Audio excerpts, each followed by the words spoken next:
Good evening, members and guests. We usually get started with a prayer, and please remain standing for the pledge. Mr. Al, please. Thank you, Mr. Al. Instead of doing introduction for either one of the two gentlemen, we certainly want to thank them for being here with us, them putting themselves up as candidates for the district, U.S. District number 3. We're very fortunate to have them come this evening, and certainly we'll talk. We've already they're going to do a 20-minute each or so, and we're going to have an opportunity to ask questions. And the first speaker will be Mr. Clay, and he'll tell of himself, Mr. Clay Higgins. Clay, would you please be our first speaker? Good evening, ladies and gentlemen. I am Captain Clay Higgins, Deputy Marshal and Congressional Candidate for the 3rd District. It's my honor to address you this evening, and I have to say it's also my honor to be here with my friend Larry Rader, who's a fine gentleman. Mr. Rader and I met on the campaign trail and immediately hit it off. We're passionate Americans that love our country, and perhaps we reflect different shades of ideology, but this is a perfect way for me to introduce myself. So I'm very happy that he's here. I'm the 7th of 8 children.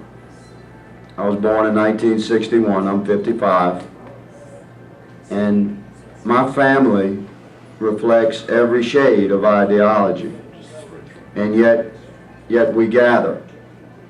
And we gather as one with love and respect for each other. And believe me, we look forward to those gatherings. We don't always agree. In fact, we have vigorous and healthy debate. But we always agree on our love and respect for each other. So I'm glad that Mr. Larry's here with me tonight, because it reminds me of the way American civility and decorum should be conducted when it comes to the debate of the challenges that face our nation. I have a unique background compared to the esteemed gentlemen that are also candidates for this same seat, the 3rd Congressional, which is Charles Brustani's seat, of course, which he has vacated to seek the Senate seat, which was vacated by Senator Vitter. So I'm amongst a group of fine and distinguished gentlemen, some of whom you've met, and all of whom I respect and admire for their courage to seek this very challenging position. And I mean it when I say that I'm humbled to be amongst them, because I'm just a regular guy. You know, I'm not a politician at all. I'm a patriot. I'm a servant. I served my country honorably. In the Army, I was an E6 when I got out. I was a military police officer. And I have a business background. I was a very successful businessman. But success sometimes is measured by all of us based upon what we observe in a man's driveway, or the type of home that he lives in, or the type of schools his children attend. Whereas I discovered during the course of the first 40 years of my life that my success was measured wrongly. I had gradually become a man that I no longer felt that I could admire. That during the course of my time in business, the Bible is frequently misquoted. People always say the Bible says that money is the root of all evil, and that's not what the Bible says. The Bible says that the lust for money or the greed for money is the root of all evil. And I was no exception to that. So before I lost my eternal soul, I made a big change in my life, and I became a street cop in 2004. Business had moved me around. I was born in New Orleans. My family's heritage is 200 years deep in New Orleans, so I'm South Louisiana born and raised. When I was a little boy in the 60s, Daddy moved us to the country.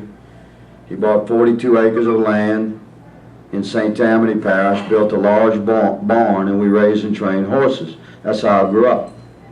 So I had a wonderful childhood.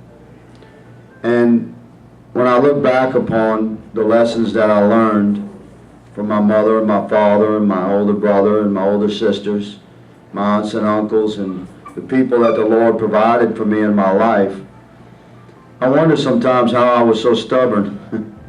Why it took me 40 years to really wake up and recognize that goodness comes from within, and that service to your fellow man is its own great reward.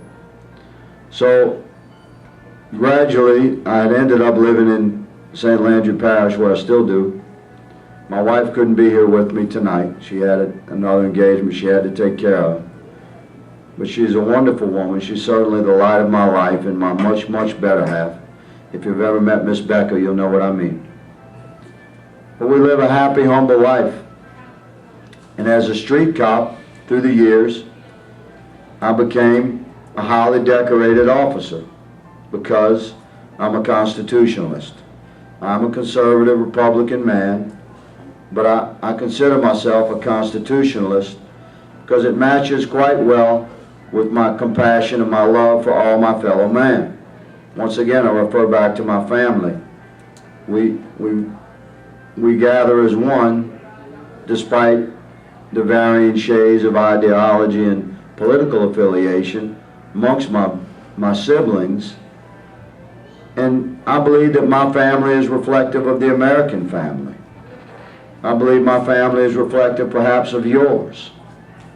And it's frightening that we've been convinced as a nation that we're at such odds with each other, that we hate each other, because we don't. We've been forced into division along lines that were long ago erased in our nation. And men like Larry and I can help fix that. Understand? Because we have love and respect for each other despite our differences of ideology. And this is the way business should be conducted in the halls of power in Washington, D.C.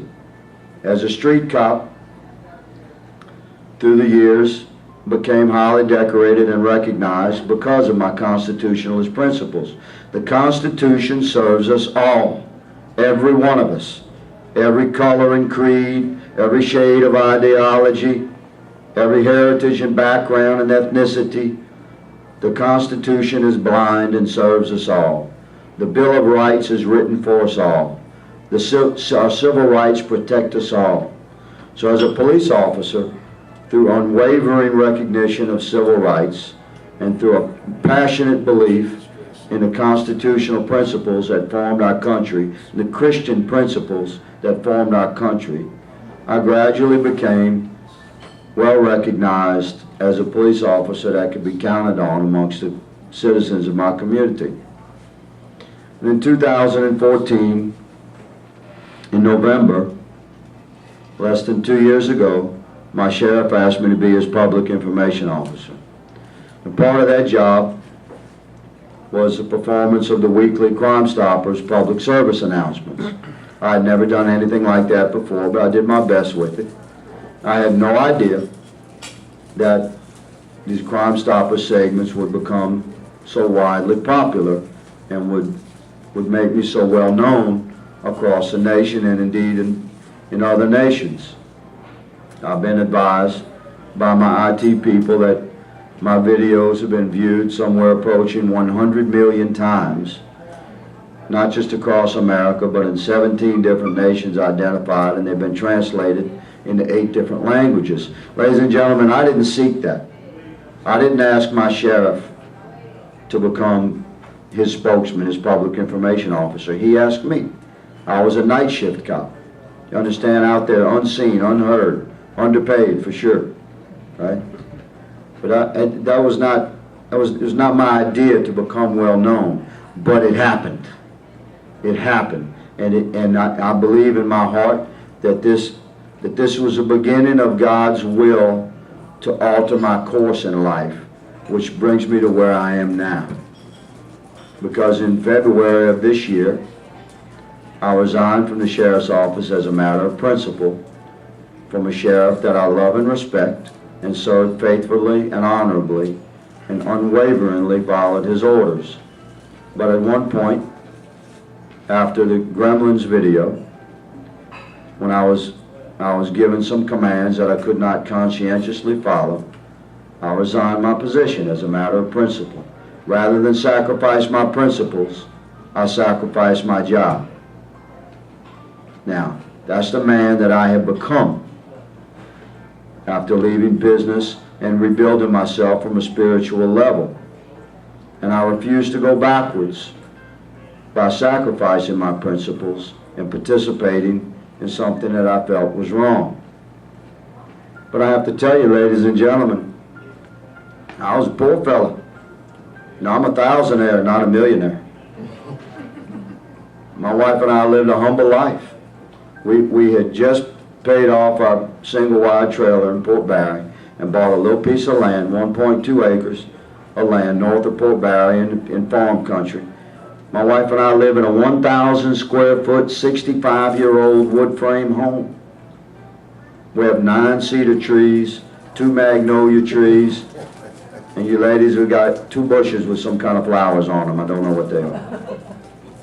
But my point is, you know, my wife and I are humble folk. So for me to step away from my job and a steady paycheck as a captain for the sheriff's office was a time in my life when I knew without a doubt I was doing the right thing, but it was hard. It was hard to do because it was frightening, you know, as a man, the provider of my family, to step away from that paycheck that was steady.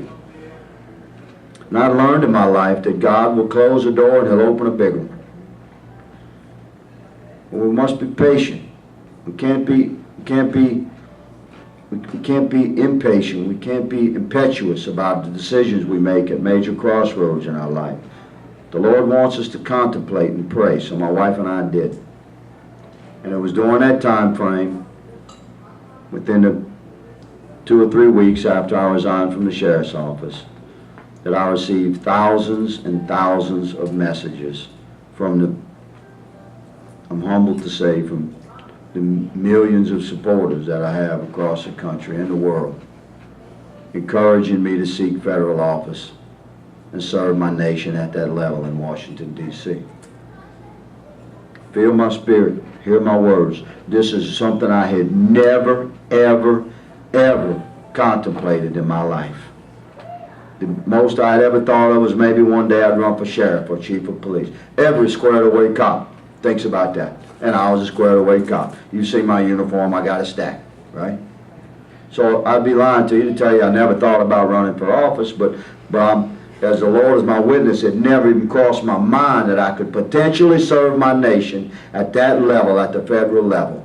And yet, at the time in my life when I was seeking from bended knee, what was the path that was to be prepared for me?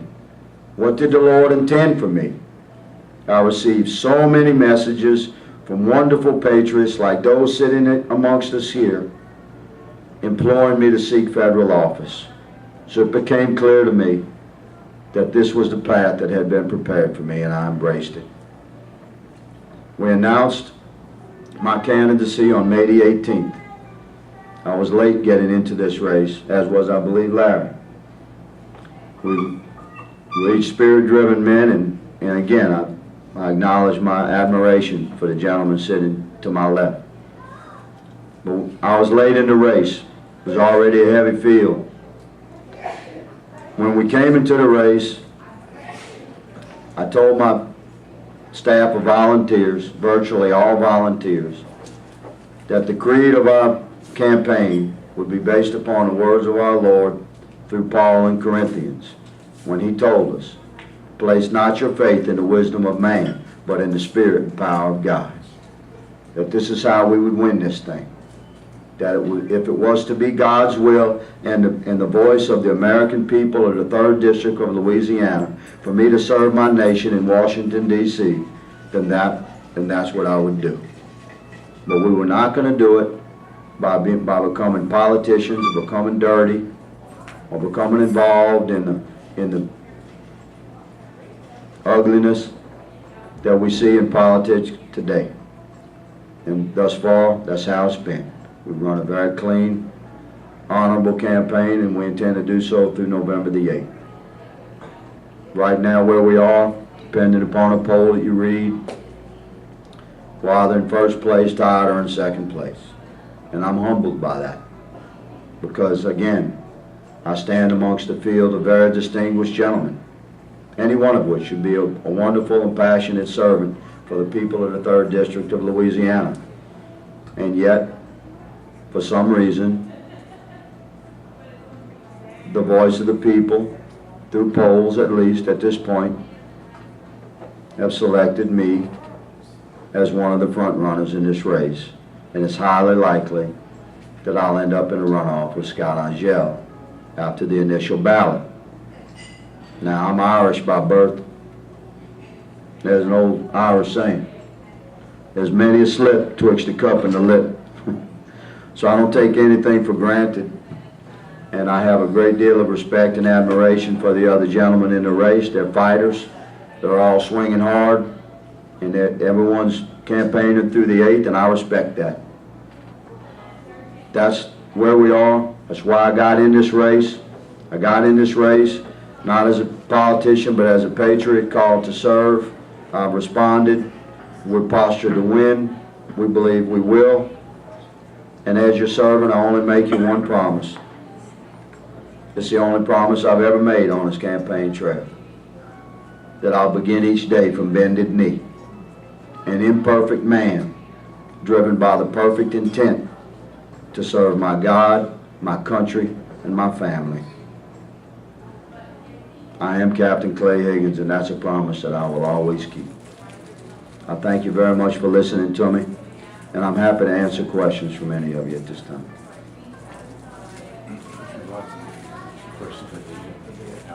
Oh, yes, sir. I don't want to get fussed at. Not at all. All right. Yes, sir. We have Larry Rader as our second speaker, and he is running for that same position.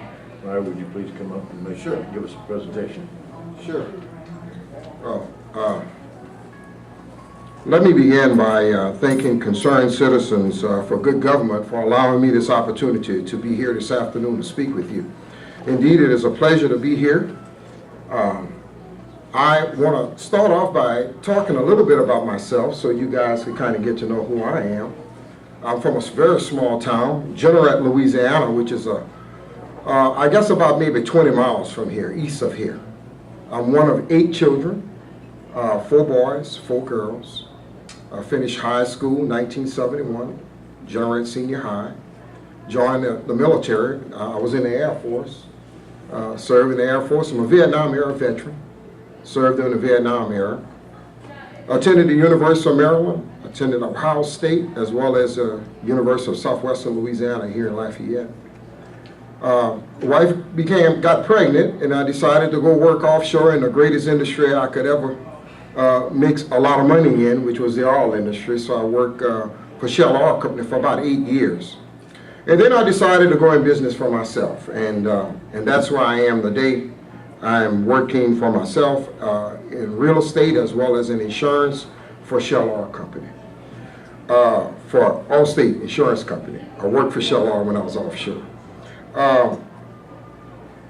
I decided to get involved in politics because I saw a need that wasn't fulfilled, and so I sort of went about doing it in a different way, maybe from the way Clay did.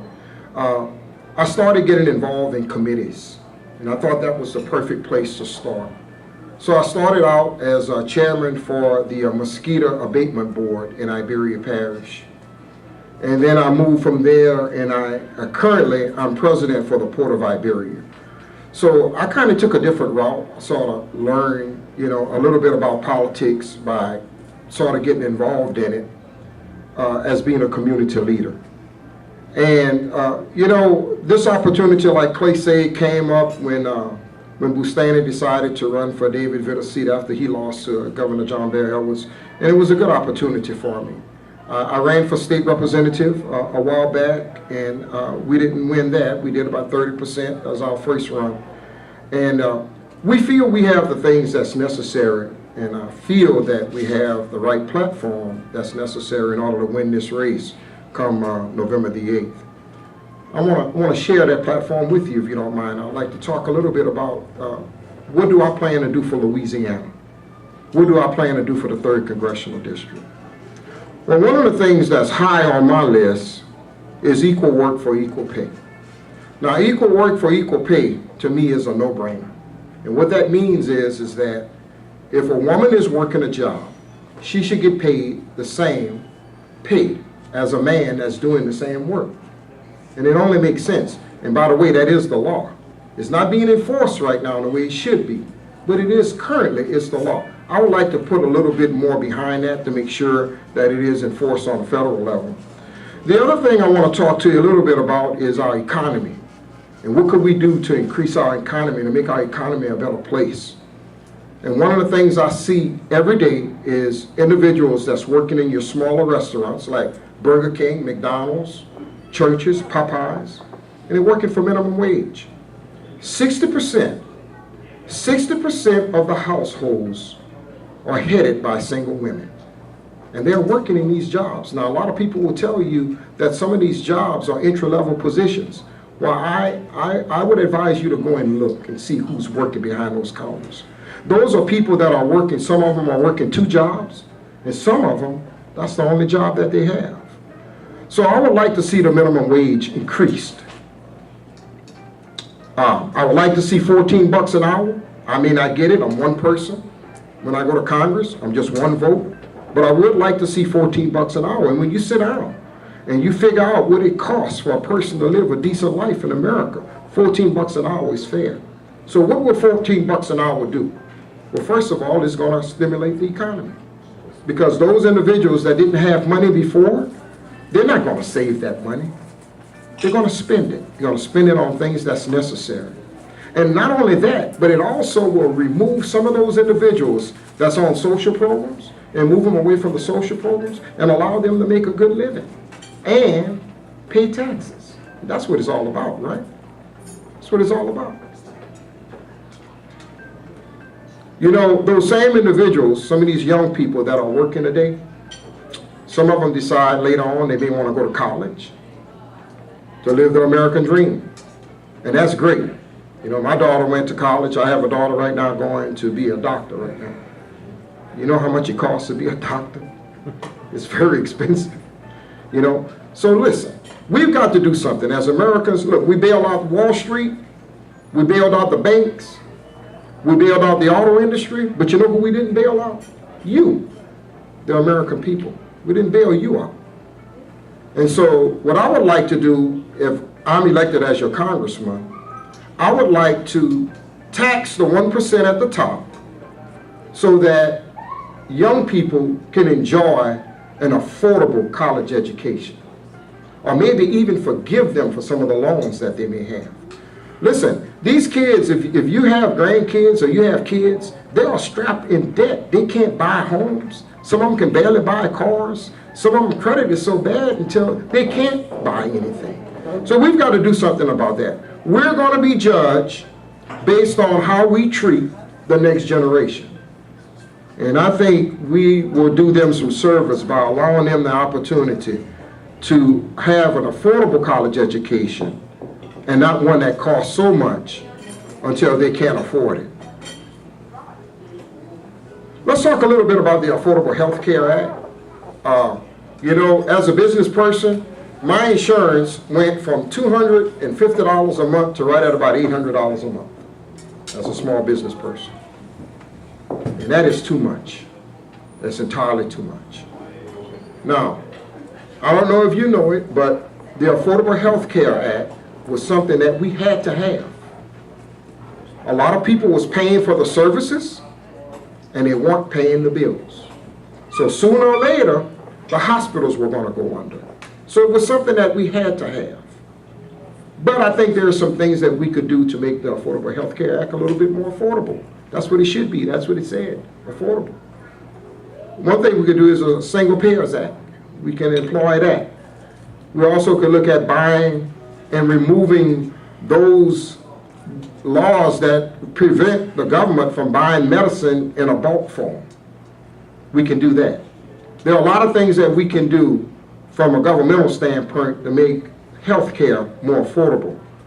The United States is the only civilized country in the world without a health care system. And even with the health care system that we have, your lifespan is not as long as some of those that are in other countries. That's amazing, and we're here in America. So we've got to look at some of these pharmaceutical companies, and we got to look at why they are charging so much for these drugs. They're charging too much, and a lot of people can't afford it. A lot of people are dying because they can't afford the cost of drugs. Now, I told you earlier that I was a business person. I've been a business person for about 30-something years. And so I sort of think outside the box. As president of the Port of Iberia, I see where the oil industry is going, and I see every day people losing their jobs. They come in my office, and they say, hey, Mr. Rader, you know, I can't afford this insurance anymore. I need to cut back. And so, you know, we endorse. What we call endorsement means we change their policy to reflect a lower price by either going up on their coverages or completely eliminating their coverages.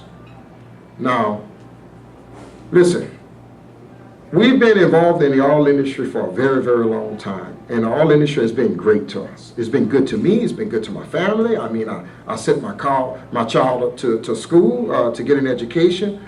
But we have to, at some point in time, we have to diversify our economy. We cannot continue to do the same thing over and over and over again and expect a different result. You're not going to get a different result. You're going to get that same result if you keep doing the same thing over and over and over again.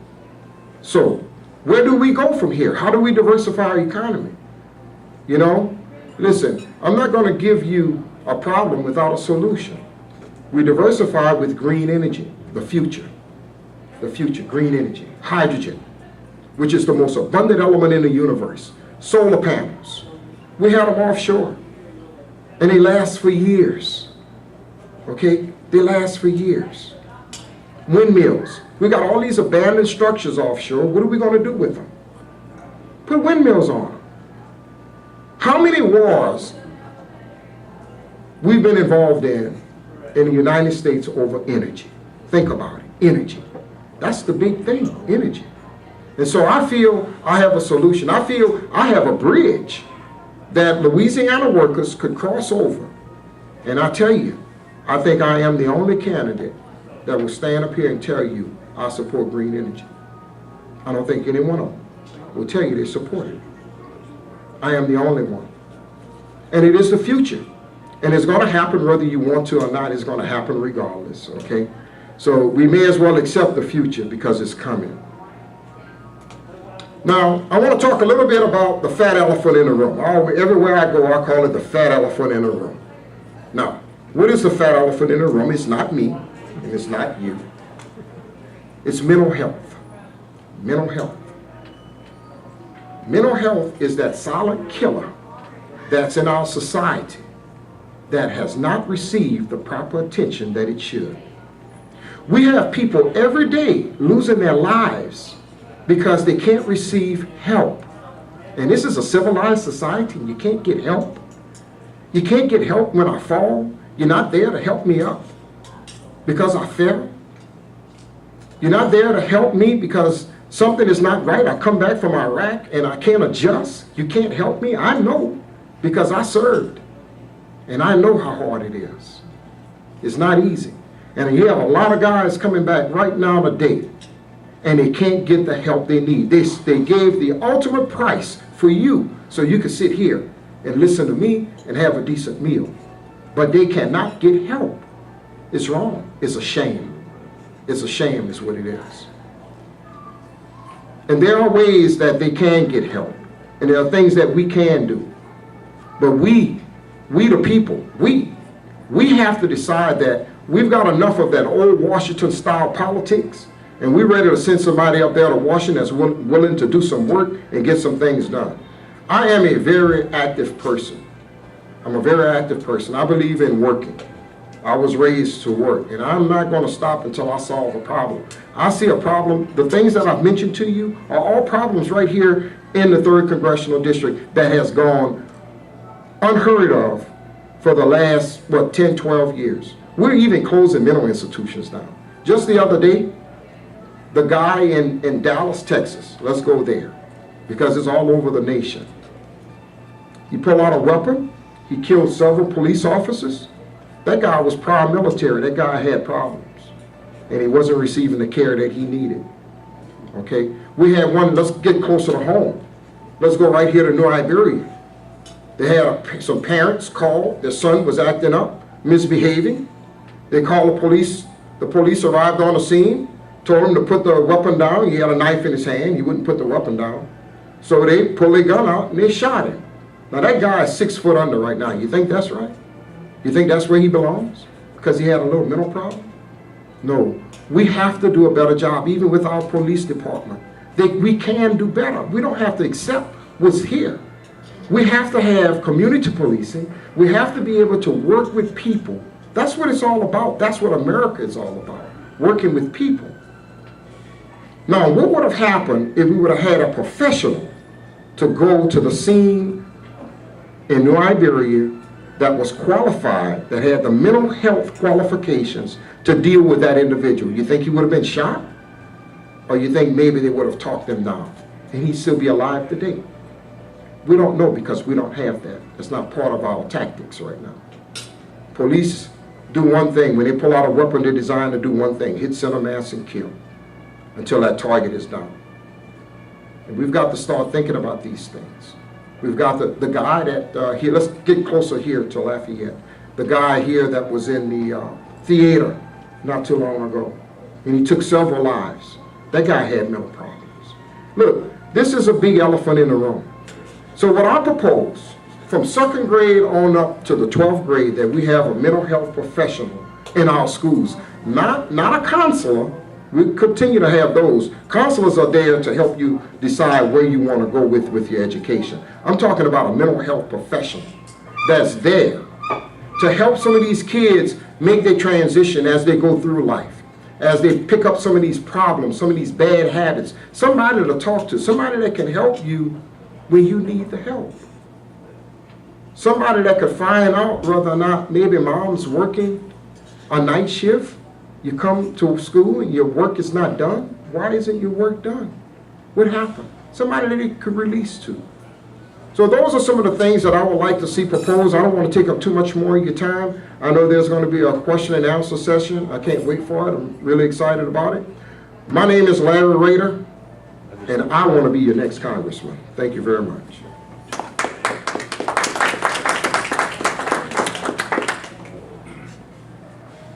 We always have some pretty good questions, and we certainly inviting anyone that has a question of these two gentlemen. We'd appreciate you coming up at this time. Mr. Ed? All right, he usually always has a pretty good one. And I'm asking a question for where you're asking the question of both people. Yeah. Okay. A long time ago, I used to make fun of a certain politician who was running for president because of the way he spoke. You people got to be crazy. If we pass that NAFTA, you're going to be hearing a big whooshing sound. Remember that? With all the jobs going down to Mexico. That was Ross Perot, or my attempt at Ross Perot. My question is, what's your stance on NAFTA, on that treaty? And do you want it to stay or do you want it to go? And if it goes, what would you propose in its place?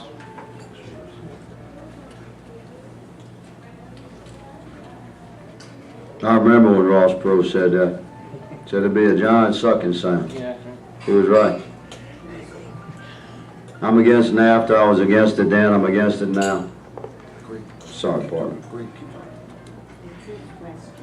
Anytime there's a massive trade agreement of that nature, similar to NAFTA, like the TPP now, the Trans-Pacific Partnership, what that is is a massive transfer of American wealth to other countries and multinational corporations overseas. Agreements like that always favor multinational corporations over American-based corporations. Why? Because the multinational corporations that are based in these foreign countries, they don't have OSHA, they don't have workers' rights, they don't operate with the kind of cleanliness and concern for the ecology of the environment that they're working in. These agreements are massive seizures of power because, of course, there's got to be another huge bureaucracy to run it out of Washington, D.C. Let's just add another one, shall we? We only have 20 trillion in debt now. Anytime you have a massive multinational trade agreement like that, it always favors the other countries and costs Americans jobs and American treasure. It's a seizure of power. It treads upon our freedom. It's a seizure of power from D.C., right? It treads upon the freedom of the American citizenry, and it's a transfer of American wealth.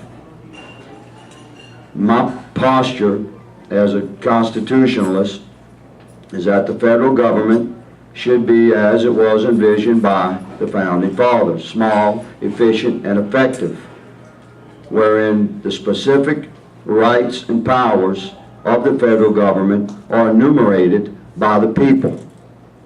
We've strayed very, very far from that originally envisioned concept of a government of the people, by the people, and for the people.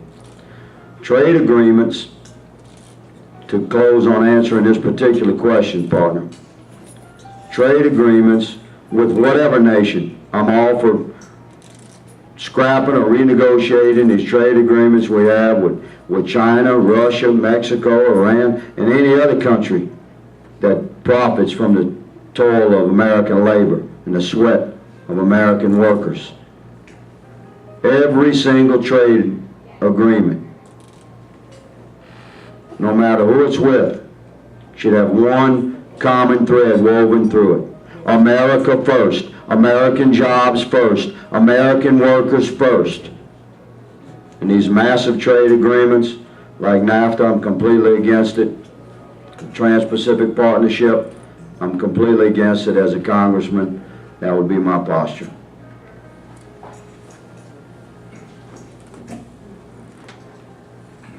Larry, would you please have your statement on that? Okay. I'm against it. All right. I'll tell you, look, your NAFTA and your TPP, those agreements, I think their original intent was not to destroy the American worker. I think something went wrong somewhere along the way. I've never read the original writings on it, so I don't know all what went into it. But I think to some degree, I think it is having a profound effect on American workers. But here's the thing. What's the solution? What's the solution? It's like saying it's bad. What are we going to do? Well, I'll tell you. Technology is where we have the most powerful existence than any other country in the world. We have it in technology. That's where it is. And that's where I want to take Louisiana. That's where I want to take the 3rd Congressional District. I want to take it into technology. Because that's what's going to make America great again. Some of these jobs that's leaving with NAFTA and TPP, you know, I mean, I really didn't approve of them from the beginning, to be honest with you. Some of these jobs, you had sweatshops, you had women working at Fruit of the Loom. They're making them in the Philippines, not great. Let them make it over there. Let me tell you what's going to happen with those jobs eventually. Computers going to take those over.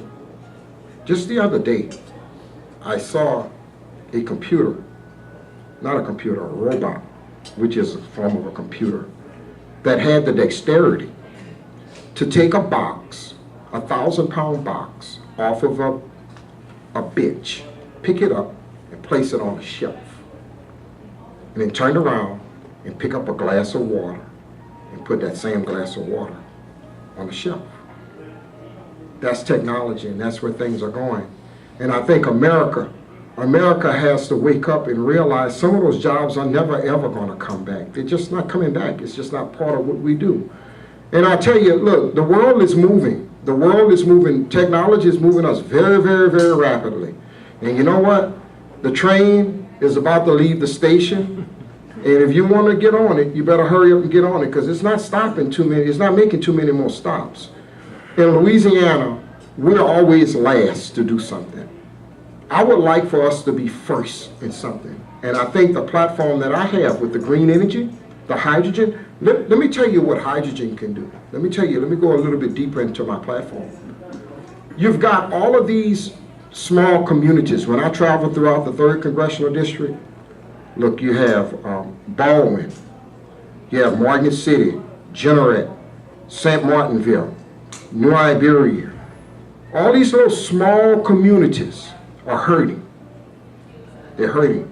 Now you tell me, if they can't afford to make payroll, how are they going to make EPA guidelines in the next 10 to 15 years? How are they going to do that? They can't make payroll right now. Well, I don't ever present a problem without a solution. Sewage. You could take raw sewage and turn it into hydrogen. And you know what you give off after you turn it into hydrogen? Clean water. Clean water. And so that's why I think technology is the key to what we do here. We are destroying our environment with fossil fuels. You know, it's ironic, because just today, this afternoon, I was talking with a guy from California, and I told him, you know, I said, I don't understand why man feels he has to destroy everything. You know, like animals, like lions and elephants. And then when there's only a few left, we take them and put them in a zoo so you can go look at them. But we destroy them all. So what are we going to do? Use up all the fossil fuel till there's none left? Or are we going to do something different? And that's where I want to take this 3rd Congressional District. That's where I want to take Louisiana. I want to take us on a different route. Yeah, the TPP has been bad, NAFTA has been bad, because we haven't done, your congressmen haven't done what they are supposed to do. That's why we're in a situation where we are. There's Cuba right next to us. We still have the trade embargo. Any reason why we still have the trade embargo going on? That's a place we could trade to immediately. We got crawfish, we got rice, we got sugar. They don't hardly produce any sugar anymore. Why are we not trading with those guys? Why do we still have an embargo? Why? So, you know, when you shoot yourself in the foot and you start talking about what other people are doing to you, they say first, take a look at the man in the mirror. Thank you.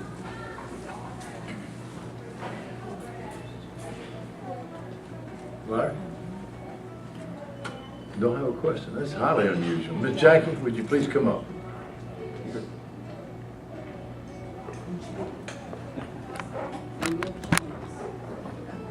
Give me a chance, man. That photographer's away. Just take a question from Yeah.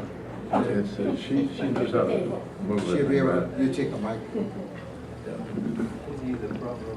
got this thing pretty well. You got it down pat, huh?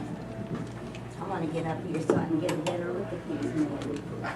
I don't see well and I don't hear well. Can't see as good as you used to. You're gonna get it, I Joe can't Jackie. see We know that. anything here. So forgive me of my questions. I would like to know, is it Larry? Larry, yes ma'am. Good memory. Yeah, you can't see, but you Okay. got a good memory. I would like to know, Larry, Yes, what your job is. What do you do for a living? for a living. Mm-hmm. I'm in the insurance industry. I'm a business person by You do insurance. I I do probably insurance, missed, yes, I missed the first part. Yeah, I did not and hear. I invest in real estate throughout Acadiana. I've been in business for myself for about 35 years now. I can tell. But, well, I can tell. oh, And you live where? I live in New Iberia. I'm from New Iberia, originally from Jeanerette, Okay. small community. Okay. And I liked what you said about animals. Animals. I love animals. And I think animals have a right. They have a right to life. Yes. like any other thing. They don't have the right to kill people. We need to cage them. That's right. We need to cage people who kill people. I agree. Okay? Did that come around okay? Yes. That's yes. right. Yes. Okay. My husband was a smart man. He deplored, or he was very adamant about not having NAFTA when they started all that. Right. I ate dinner many nights to NAFTA, what it was going to do, how it was going to hurt us. Right. But men like my husband weren't listened to. It was more the brilliant politicians and the men who were smarter than him, so said. But he was not at all for NAFTA, although he tried to tell people. And right now, we got it coming right back around, NAFTA, okay? I really don't have much else to say. You talked to Reddy. Okay. I heard you on TV. I liked what you did when you said, come on, young man or son, come on back. But I think you should have been a teacher. I think you should have been a teacher. A teacher. I really believe that you missed your calling there. Were you ever a teacher? No. No, ma'am, I mean, I raised my children, and I think that was a joint learning experience. Sometimes they taught me. Well, yeah, we did raise our children good. Okay. There's hope for him yet. I have a grandson who is a policeman in Liberia. Right now, he's not the type of person that is afraid of things, but he says, I am living with the target on my back. Yeah. And I believe me, we feel for him, our family. We worry about him. And he did do some teaching, and he was good at it. I don't know that I have anything else to say. Does anybody else have anything else to say? Can I respond? What about these men? Do you have children? Yes, ma'am. How many? I have 4 children, 3 living and 1 passed. Okay. I have 3 children, 2 living and 1 passed. Okay. Can I respond to something that you said a few minutes ago? Sure. I want to. I wish you would. Yes, I would. You said something that really it touched my heart. I want to talk a little bit about pro-life. Oops, you okay? You good? Okay. I want to talk a little bit about pro-life and what is pro-life. You know, I literally went through that over and over and over again in my mind, trying to figure out what is pro-life and what is pro-choice. And I finally figured it out. I finally figured out where I was on that issue. And to me, I am pro-life from the womb to the tomb. So that means from the time that that child is conceived until the time that child is placed, or that individual is placed in the grave. I believe it is our responsibility as human beings to be kind, to be understanding, and to be helpful. You see, I think the government is not an entity that lurks in a darkness somewhere. I think each one of you in here is the government. We, the Constitution says, we the people. We're the government. And so, you know, I am not going to legislate morality from Washington, D.C. when I go there as your next congressman. But what I will do, I will, in my household, not have anyone have an abortion in my household. No. Now, I can't say what's right for you. And I really don't like the fact that we have to choose. But that's just the way life is. You have to be on one side or the other. I am pro-life from the womb to the tomb, which means that I also do not believe in capital punishment. I don't believe in a death punishment. I believe that only God should take life, not you or I. Because sometimes, and we were talking about that, Larry, earlier, sometimes you might get it wrong. You just take one time to get it wrong, right? Just one time. And there are extenuating circumstances in each of our lives that you may make a different choice. Even I may change my mind. I am entitled to change my mind if something else would happen in my life, and I say, you know what, I'm not pro-life anymore, I'm pro-choice. But then that's just part of being human being. So, you know, this thing about a lot of people say they're pro-life, if you want to be pro-life, then care about your fellow citizen. Care about the other part of your community. Because when one part of our community is hurting, it's like a cancer. It catches on. It's just a matter of time before it spreads to the other part. You see? So all of us together, we are whole. We're all in this together. And when you try to separate us and divide us any type of way, then it creates problems. And that's what's creating problems with the police department, the division that we see right now today. But I think I've had enough mic time. Clay, do you want to address that? Or? Whatever the gentleman says. Go ahead.